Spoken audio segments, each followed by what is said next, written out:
Hello दोस्तों, स्वागत है मेरे शिवपुराण चैनल में। आज हम पढ़ेंगे 17वां अध्याय, जिसमें विश्वविद्या का चैप्टर चल रहा है। उसके अंदर कई सारे अध्याय हैं। तो शिवपुराण में आज हम पढ़ेंगे षष्ठ लिंग स्वरूप का प्रमाण का महत्व। इसमें सूक्ष्म रूप से और उसके स्थल रूप से विवेचन और जब विधि महिमा कार्य ब्रह्म लोगों के द्वारा लेकर करण उद्ध के लोगों तक विवेच करना का कालितित पंचाक्षण विश्वोत्तर आदि का विवेक का निरूपण और शिव भक्तों के सत्कर की महिमा। ऋषि बोले, प्रभु महामुनो, आप हमारे लिए क्रमशः षष्ठलिंग स्वरूप का महात्म्य और शिव भक्त के पूजन का प्रकार बताइए।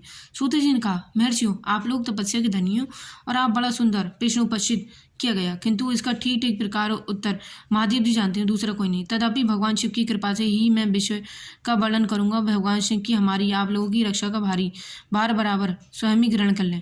प्रकृति से जो है उत्पन्न संसार रूपी महासागर का प्राणव, इस पर पार करने के लिए दूसरी नाव है। इसलिए आप इस औकार को प्राणव की संख्या देते हैं और उस आकर जो अपने जप करके साधकों से कहते हैं प्रवचन नहीं है। वाह, तुम लोगों के लिए अतः इस भाव को लेकर ज्ञानी पुरुष ओम का प्रणव नाम से जपता है। और दूसरा जो भाव प्रकेशर ना नृत्यम ईश्वरतम आदि तुम लोग जो पास को बलपूर्वक मोक्ष तक पहुंचा देगा।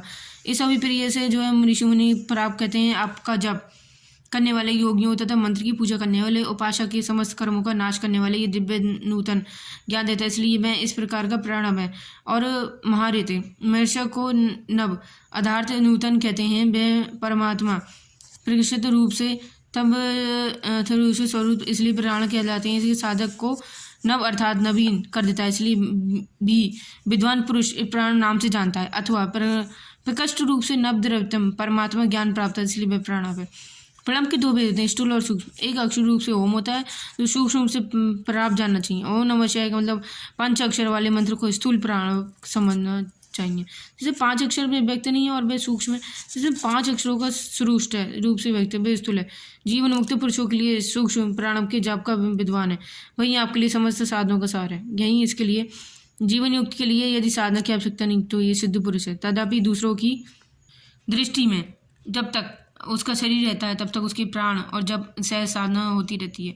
वह देह तक होने वाले सूक्ष्म रूप से मंत्र का और उसका अद्भुत परमात्मा तत्व है यही नहीं अनुसाधन करता है और वह शरीर नष्ट हो जाता है। वह पूर्ण रूप से ब्रह्म स्वरूप सुख को प्राप्त कर लेता है। ये सुनिश्चित बात है। जो अर्थ का अनुसाधन ना करके केवल मंत्र का जाप करता है, वह निश्चय योग की प्राप्त करता है। जिससे 36 करोड़ मंत्र का जाप कर लिया, उसने अवश्य योग प्राप्त कर लिया। और सूक्ष्म प्रणव के विस्र और दीर्घ के भेद से 2 रूप में जानने चाहिए। आकार उकार मध्य बिंदु नांद शब्द काल कला आदि प्रणव और दीर्घ प्रणव कहते हैं। वह योगी के हृदय में स्थित होता है। माकर प्राप्त को ओम है। ओम मतलब ओम इन तीनों तत्वों से इसी को युक्त है और इसे शिव प्राप्त कहते हैं। आ मतलब शिव है, ओम मतलब शक्ति और मकर दोनों एकता है। वह त्रिकृत रूप है, इसलिए समझकर ऐसे सब प्राप्त का जप करना चाहिए जो समस्त पापों को क्षय करना चाहते हैं। इसलिए इसे हर्ष प्राण का जप कहते हैं। तो पृथ्वी जल वायु आकाश ये 5 तत्व होते हैं। पृथ्वी जल तेज वायु आकाश ये हमारे 5 तत्व शरीर से मिलकर बना है। कल हम आपको आगे पढ़ के सुनाएंगे इसका पार्ट 2।